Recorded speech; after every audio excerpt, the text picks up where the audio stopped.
Señorías, seguimos en esta Cámara que sigue secuestrada por la cobardía y el silencio del Gobierno. Una Cámara que será una anomalía democrática y para eso nuestro grupo insistiremos en recordarles que es una anomalía democrática mientras continúe ese silencio, mientras no se rindan cuentas y mientras no se señalan los culpables. Esa es la anomalía democrática que nosotros les estaremos recordando permanentemente. No dejaremos que se acomoden en esos sillones. Porque el hedor del sistema político y de las instituciones se hace cada vez más insoportable ante una mayoría que pretende esconder la porquería con silencio y con cinismo. Y lo que vivimos no es propio de un Estado de Derecho ni de un Estado democrático. En un Estado democrático avanzado lo que sucedería es que con un mínimo de dignidad se dimitiría y se convocarían elecciones. No hay normalidad democrática y nosotros estaremos aquí para recordárselo.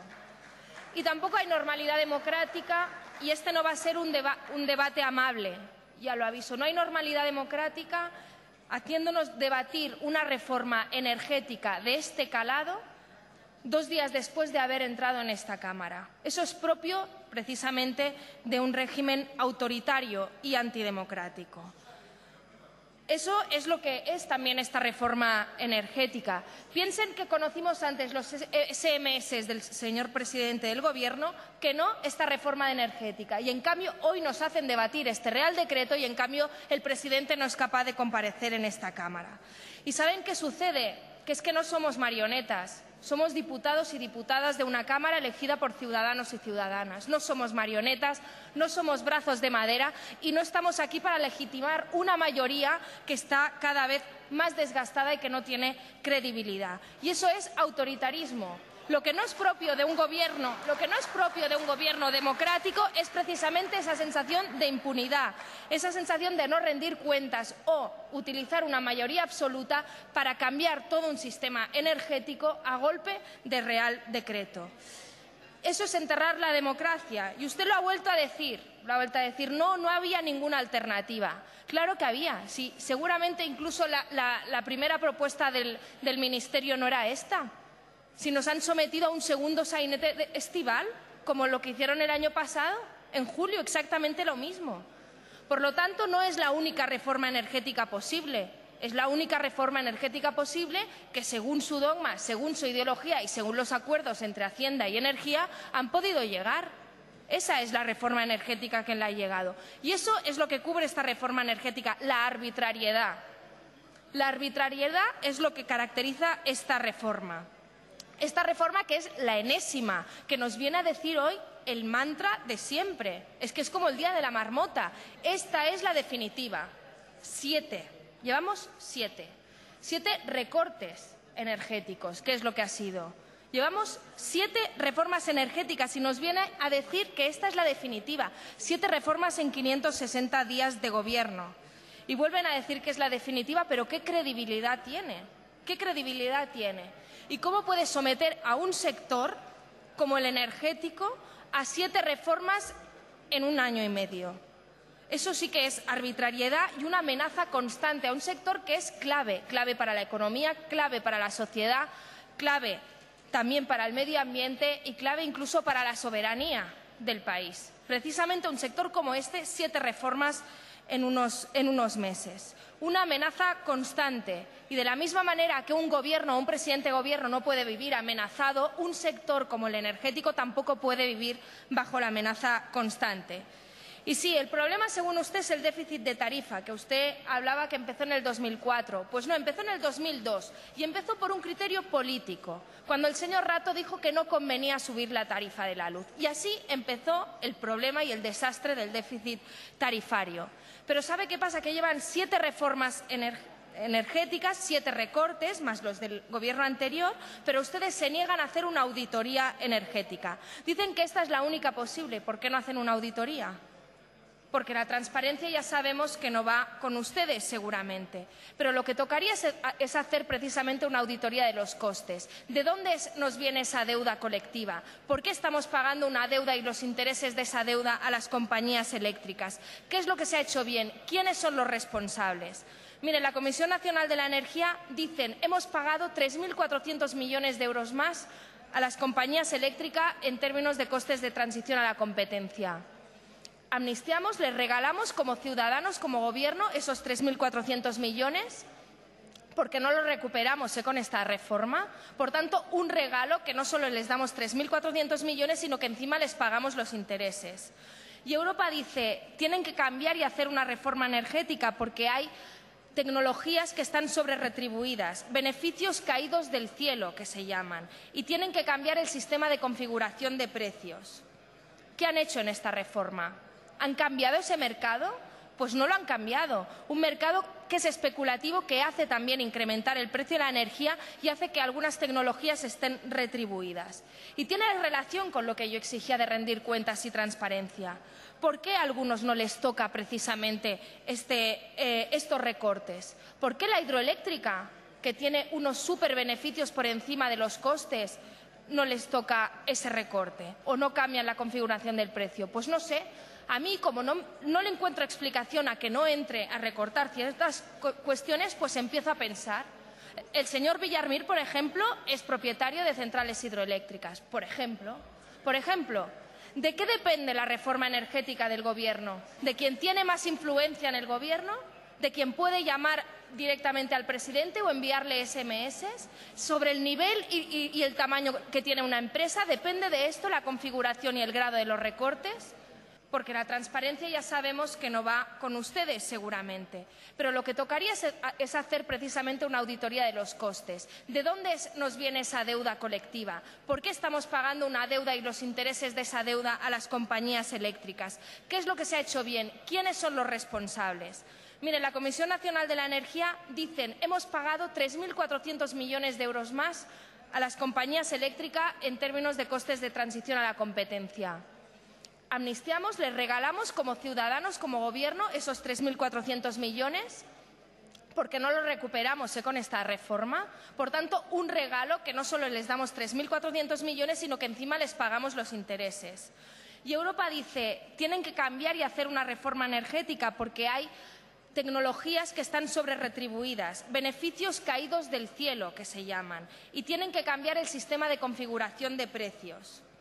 ¿Qué han hecho en esta reforma? ¿Han cambiado ese mercado?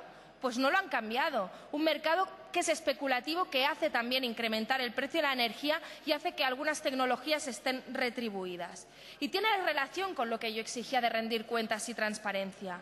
¿Por qué a algunos no les toca precisamente estos recortes? ¿Por qué la hidroeléctrica, que tiene unos superbeneficios por encima de los costes, no les toca ese recorte o no cambian la configuración del precio? Pues no sé. A mí, como no le encuentro explicación a que no entre a recortar ciertas cuestiones, pues empiezo a pensar. El señor Villarmir, por ejemplo, es propietario de centrales hidroeléctricas. Por ejemplo, ¿de qué depende la reforma energética del Gobierno? ¿De quien tiene más influencia en el Gobierno? ¿De quien puede llamar directamente al presidente o enviarle SMS? ¿Sobre el nivel y el tamaño que tiene una empresa? ¿Depende de esto la configuración y el grado de los recortes? Porque si no, no entenderíamos ese nivel de arbitrariedad. ¿Por qué no cambiamos el mercado marginalista? O también las propias subastas del CESUR. Porque las subastas del CESUR es lo que también han hecho subir la electricidad este año. ¿O por qué no entramos en la interrumpibilidad? Porque a esas empresas tampoco les queremos tocar.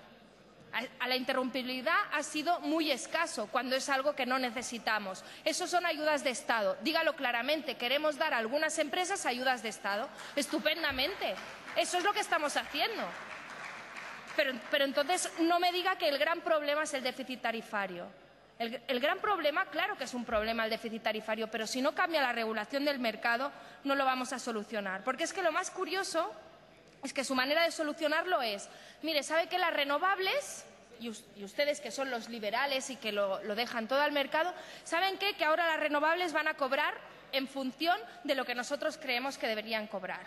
Es decir, como antes del 97, como antes de liberalizar el mercado, según el precio fijado, ¿no? La retribución en función de eso. Pero en cambio el resto, que son las empresas integradas verticalmente, las que controlan la oferta y la demanda, a esas les damos el mercado, a esas les damos el poder. Pero eso es una tomadura de pelo, es una auténtica tomadura de pelo. Y miren, el gran problema es que esta reforma no responde al interés general que usted hablaba, señor ministro. Todo lo contrario, responde a intereses particulares, a influencias concretas del gran poder energético de nuestro país. Porque el transporte y la distribución, claro que se recorta un poco para que no se note, para que usted pueda decir que todo el mundo ha recibido recortes. Pero usted sabe que el transporte y la distribución acaban siendo repercutidos en el precio de la tarifa eléctrica, que es lo que pagarán el conjunto de ciudadanos y ciudadanas, porque son empresas que tienen capacidad de repercutirlo. En definitiva, sus medidas atentan, en primer lugar, contra el interés general, porque hunden el sector que más empleo crea. Solo hace falta hoy leer todos los periódicos. Hunden el sector que también abarataba la energía en el mercado. Hunden el sector que nos da autonomía respecto al gas y petróleo, que están volviendo a aumentar precisamente esos precios. Hunden el sector que reduce las emisiones, que han aumentado el 38% en 2 años del sector energético. Incumplen la Directiva de renovables, porque claro, hoy nos hacen discutir un Real Decreto Ley sin conocer el resto, sin conocer la ley y sin conocer el resto de reales decretos. Pero ese borrador que está circulando, no gracias al Ministerio que no nos lo ha ofrecido, ese borrador lo que dice es que las renovables dejarán de ser prioritarias, un claro incumplimiento de la propia Directiva de renovables.